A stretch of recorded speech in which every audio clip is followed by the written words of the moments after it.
بسم اللہ الرحمن الرحیم۔ جھوٹ بولنے کا گناہ آج کیا ہمارے مسلمان کے اندر جھوٹ بہت زیادہ پایا جاتا ہے۔ ہر شخص جھوٹ بولنے کا عادی بن چکا ہے۔ جھوٹ کی ممانعت ہے، چاہے وہ مذاق میں ہی کیوں نہ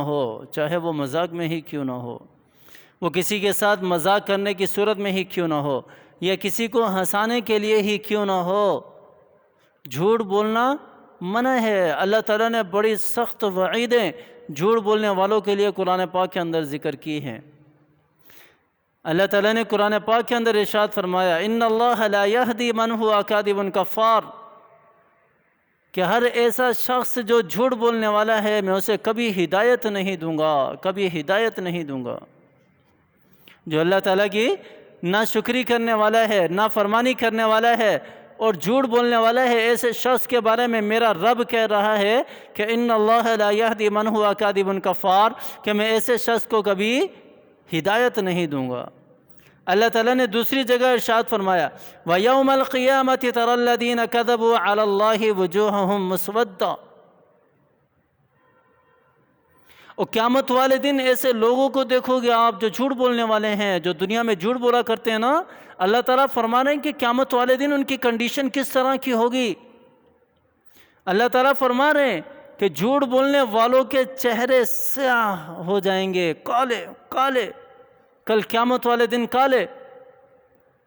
جس طرح آپ صلی اللہ علیہ وسلم کی حدیث ہے نا کہ انسان اگر کوئی گناہ کرتا ہے تو اس کے دل کے اوپر ایک سیاہ دبا لگ جاتا ہے، ایک سیاہ نقطہ لگ جاتا ہے، پھر جیسے ہی دوبارہ کوئی گناہ کرتا ہے یا اسی گناہ کو دہراتا ہے تو وہ نقطہ اور زیادہ بڑا ہو جاتا ہے، یا یوں کہہ لو کہ ایک اور نقطہ لگ کر اس کی سیاہی، دل کی جو کالا پن ہے اس کو بڑھا دیتا ہے، یہاں تک کہ وہ گناہ کرتے کرتے اپنے سارے دل کو کالا کر لیتا ہے۔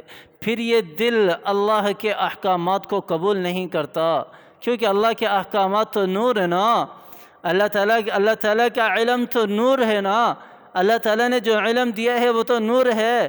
کیا گندگی کے اندر کوئی صاف چیز صاف رہ سکتی ہے؟ نہیں رہ سکتی، وہ جا ہی نہیں سکتی، وہ بھی گندی ہو جائے گی۔ تو اسی وجہ سے پھر ان لوگوں کے دل جو ہے وہ اللہ تعالیٰ کے احکامات کو قبول نہیں کرتے، اللہ تعالیٰ کی فرما برداری کے لیے ان کے قدم نہیں اٹھتے، نماز کے لیے ان کے قدم نہیں اٹھتے۔ اور اس کے برعکس اگر کوئی انسان نیک عمل کرتا ہے تو اللہ تعالیٰ اس نیکی کے بدلے اس کے دل کے اندر ایک چھوٹی سی چنگاری جو ہے، جو نور کی، جو روشنی کی، وہ اللہ تعالیٰ پیدا فرماتے ہیں، زندہ کرتے ہیں۔ پھر وہ روشنی جس طرح وہ نیک اعمال کرتا رہتا ہے وہ روشنی بڑھتی رہتی ہے یہاں تک کہ وہ اس پورے دل کو روشن کر دیتی ہے، اور اس کے بعد پھر جو گناہ ہے وہ اس کے قدم کبھی گناہ کی طرف اٹھ ہی نہیں سکتے۔ تو اللہ تعالیٰ نے قرآن پاک کے اندر کیا ارشاد فرمایا کہ جس طرح یہ دل سیاہ ہو جاتا ہے نا، یا جس طرح کالی چیز بالکل سیاہ تمہیں دنیا کے اندر نظر آتی ہے، اس سے بھی بڑھ کر کل قیامت والے دن جھوٹ بولنے والوں کے منہ ہوں گے، اس سے بھی بڑھ کر ان کے منہ کالے سیاہ تمہیں دکھائی دیں گے، کالے سیاہ۔ اللہ تعالیٰ نے دوسری جگہ ارشاد فرمایا، ثم نبتہل فنجعل لعنت اللہ علی الکاذبین، کہ اللہ تعالیٰ نے جھوٹوں کے اوپر لعنت کو مقرر کر دیا ہے۔ ہم تو دنیا میں بھی کہتے ہیں نا کہ کسی کو لعنت نہ دو، کسی کو دینی بھی نہیں چاہیے، کسی کو لعنت نہ دو، لعنت دینے سے شکل بگڑتی ہے۔ اللہ تعالیٰ کیا فرما رہے ہیں کہ جھوٹ بولنے والے پر میری لعنت ہے، اللہ تعالیٰ کی لعنت ہے، لعنت اللہ فنجعل لعنت اللہ علی الکاذبین۔ اللہ تعالیٰ نے اپنی لعنت کو ایسے شخص کے اوپر واجب لازم کر لیا ہے کہ جو دنیا کے اندر جھوٹ بولنے والا ہے۔ آج ہماری تجارت کو اٹھا کر دیکھے تو صحیح، ہماری تجارت کو ذرا کھول کر دیکھو تو صحیح، ہر تاجر کی زبان پر جھوٹ ہے۔ اور میں نے خود کئی تاجروں سے سنا ہے، وہ بولتے ہیں کہ جھوٹ نہ بولیں تو ہماری تجارت ہی نہیں ہوتی، ہم سے تجارت ہی نہیں ہوتی۔ آؤ ذرا میں آپ صلی اللہ علیہ وسلم کی تجارت بھی تمہیں بتاتا ہوں، میں آپ صلی اللہ علیہ وسلم کی تجارت بھی تمہیں بتاتا ہوں کہ میرے نبی نے تجارت کس طرح کی۔ نبوت سے پہلے، وہ بھی نبوت سے بھی 15 سال پہلے آپ صلی اللہ علیہ وسلم نے تجارت کر کے اپنی امت کو سکھایا، بتایا کہ تجارت اس طرح ہوتی ہے۔ حضرت خدیجہ الکبریٰ رضی اللہ تعالی عنہ کا سامان تجارت شام لے کر گئے تھے، اور ساری چیزیں الگ الگ، ساری کھجوروں کی تجارت تھی، بہت ساری اقسام کی کھجوریں تھی، اور بہت ساری اعلیٰ قسم کی بھی تھی اور بہت ساری ادنیٰ قسم کی بھی تھی۔ آپ صلی اللہ علیہ وسلم نے ملاوٹ نہیں کی، جس طرح آج کا تاجر کر رہا ہے، ہر چیز کے اندر ملاوٹ، ہر چیز کے اندر ملاوٹ، ادنا کو اعلیٰ کے اندر مکس کر کے وہی اعلیٰ والا ریٹ لگا کر آج کا مسلمان بیچ رہا ہے، اور کوئی اسے فکر ہی نہیں ہے کہ اس نے مرنا ہے یا کچھ ہوگا، یا قبر بھی ہے یا آخرت کی منزلیں بھی ہے، اللہ کے سامنے بھی کھڑے ہونا ہے، اللہ کے رسول کے سامنے بھی کھڑے ہونا ہے، کوئی فکر نہیں ہے، کوئی ڈر نہیں ہے، کوئی خوف نہیں ہے۔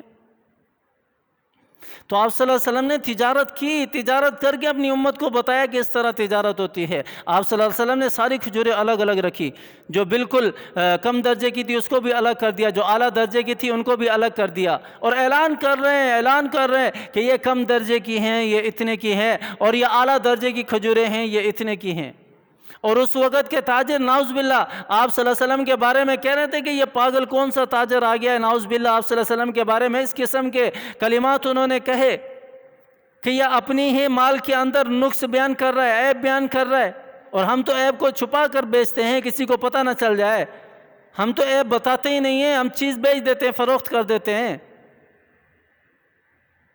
اور اس وقت آپ صلی اللہ علیہ وسلم نے اس وقت کے جتنے بھی تاجر سے، سارے تاجروں سے زیادہ نفع کمایا، اور نفع کما کر بتایا کہ نفع اس طرح بھی کمایا جاتا ہے۔ حضرت ابوبکر صدیق رضی اللہ تعالیٰ عنہ بھی تو تاجر تھے، عثمان غنی بھی تو تاجر تھے، کیا انہوں نے تجارت کو چھوڑ دیا تھا؟ کیا انہوں نے تجارت کو چھوڑ دیا تھا؟ مصعب ابن عمیر، کیا انہوں نے تجارت کو چھوڑ دیا تھا؟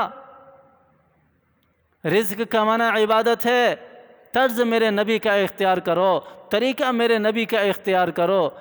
تو اللہ تعالیٰ نے کیا فرمایا کہ جھوٹ بولنے والے پر اللہ کی ہمیشہ لعنت برستی رہتی ہے، اور جھوٹ بولنے والا ہی شیطان کا اعلیٰ کار ہے۔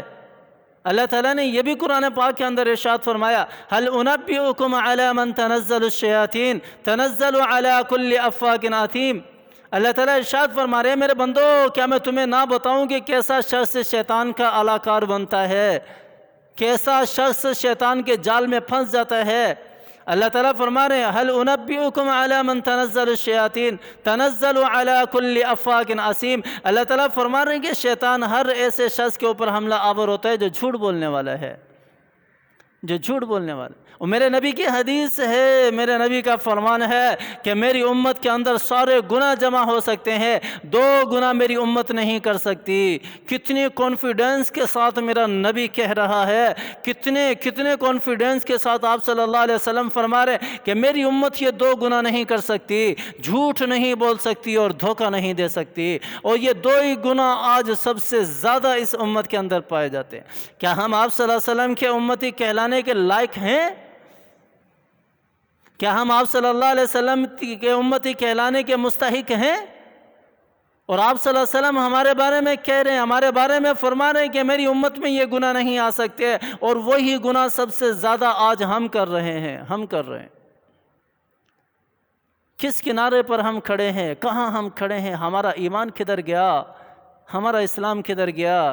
ہماری ثقافت کدھر گئی؟ ہمارا طرز کدھر گیا؟ سب کچھ چھوڑ دیا ہم نے تو اللہ کو بھی بھلا دیا، اللہ کے رسول کو بھی بھلا دیا، اپنے دین کو بھی بھلا دیا، قرآن کو بھی بھلا دیا۔ ہم تو راستہ ہی بھٹک گئے، پتہ نہیں کون سے راستے پر ہم چل رہے ہیں، جو راستہ ہمیں بربادی کی طرف لے جانے والا ہے، تباہی کی طرف لے جانے والا ہے، جہنم کی طرف لے جانے والا ہے۔ پلٹ جائیں، اپنا رخ بدل لیں، ایسا نہ ہو کہ آنکھیں بند ہوں اور اس کے بعد پھر پچھتاوا ہی پچھتاوا ہے۔ اللہ تعالیٰ مجھے بھی سمجھ عطا فرمائے، آپ کو بھی سمجھ عطا فرمائے، اور اللہ تعالیٰ ہمیں عمل کرنے کی توفیق عطا فرمائے۔ آمین ثم آمین، وآخر دعوانا الحمدللہ۔